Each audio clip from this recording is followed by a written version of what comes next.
right, this is the Toyota Sienna. I am going to go through the controls for the radio, okay? So this is the radio stereo, okay? I'm just going to go through some of the features for you, okay?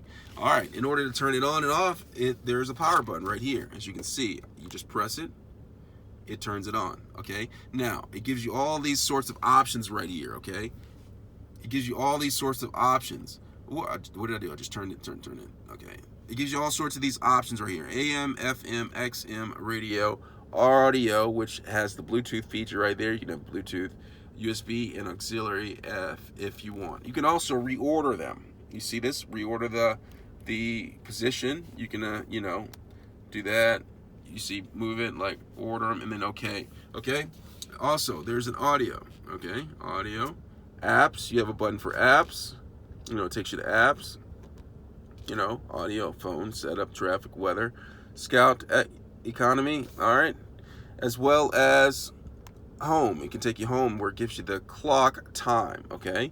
Gives you clock time and tell you all this other stuff, okay? So we're gonna go back to audio, all right? So now it's back on audio source. You can have a seek and traction button as well as a call button. Let me know if you have any questions. Thanks a lot for watching.